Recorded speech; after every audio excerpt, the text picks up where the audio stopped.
Coba bayangin deh, pemimpin besar yang paling kalian hormati baru aja wafat. Dan komunitas yang baru dibangun ini ada di ambang perpecahan. Dan penyebabnya bukan perang, tapi uang. Atau lebih tepatnya, sebuah kewajiban beramal yang kita kenal sebagai zakat. Nah, ini adalah kisah tentang ujian pertama bagi sebuah negara yang baru lahir, di mana pertaruhannya adalah segalanya. Ini membawa kita ke pertanyaan utamanya. Kapan sih sebuah kewajiban finansial, entah itu kita sebut pajak atau amal, jadi lebih dari sekedar soal uang? Inilah inti dari pertikaian yang akan kita bedah bareng-bareng. Oke, biar kita paham situasinya segenting apa, kita harus mundur sedikit ke momen tepat setelah Nabi Muhammad wafat. Lagi ada kekosongan kepemimpinan. Persatuan komunitas muslim yang umurnya masih sangat muda ini lagi diuji habis-habisan dan bisa hancur kapan aja. Dan bener aja, kekacauan langsung terjadi. Pemimpin yang baru, Abu Bakar, langsung dihadapkan sama pemberontakan gede-gedean.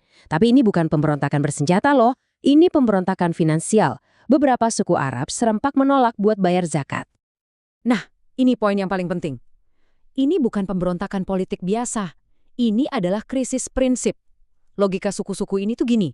Kewajiban kami bayar zakat itu kan kepada Nabi. Nah, beliau sudah wafat, jadi ya kewajiban itu selesai dong. Sesederhana itu pikiran mereka. Di tengah situasi yang makin panas ini, muncullah satu suara yang mencoba menenangkan. Dia adalah Umar bin Khattab, salah satu sahabat terdekat Nabi. Daripada langsung angkat senjata, dia menyarankan untuk dialog dulu. Argumennya Umar ini kuat banget.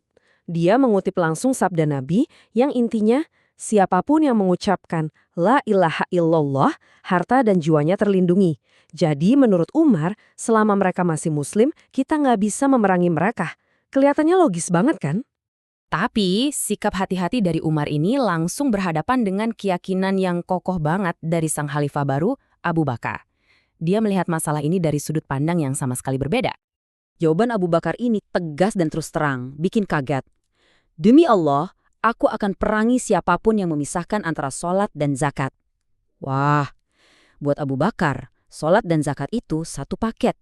Gak bisa dipisah-pisahin. Milih salah satu sama aja dengan menolak keduanya. Jadi, disinilah letak perdebatan utamanya. Di satu sisi, Umar berpendapat kalau ikrar syahadat aja udah cukup buat melindungi seseorang. Tapi di sisi lain, Abu Bakar bersikeras, iman itu bukan cuma ucapan, tapi juga butuh tindakan nyata. Keduanya harus jalan bareng. Sekarang, yuk kita coba dalami gimana Abu Bakar membangun argumen hukum dan teologisnya yang luar biasa brilian ini untuk mendukung pendiriannya yang teguh itu.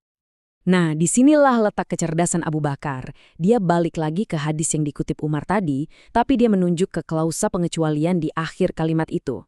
Kecuali dengan haknya. Abu Bakar mendefinisikan zakat sebagai hak yang dimaksud di situ.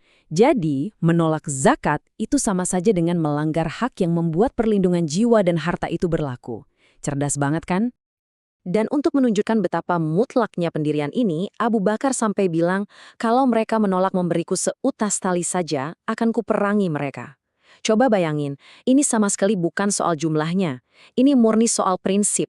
Menolak sebagian kecil itu artinya menolak keseluruhannya. Ada detail menarik nih buat kalian yang suka sejarah. Riwayat lain yang lebih kuat menyebutkan kalau barang itu bukan seutas tali, tapi seekor anak kambing betina. Ini justru makin mempertegas poinnya Abu Bakar. Sekecil apapun kewajiban yang mereka tolak, itu adalah bentuk pemberontakan terhadap prinsip.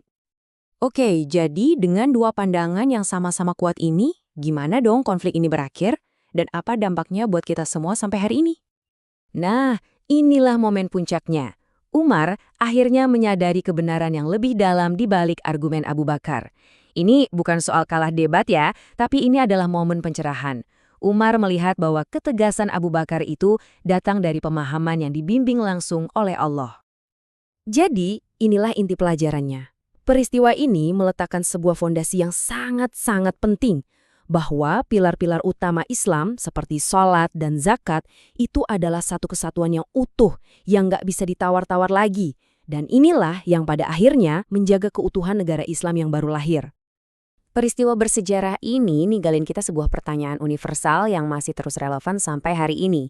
Di mana sih kita harus menarik garis batas antara apa yang kita yakini secara pribadi dengan apa yang menjadi kewajiban kita sebagai bagian dari sebuah komunitas yang lebih besar? Sebuah pertanyaan yang bagus untuk kita renungkan bersama.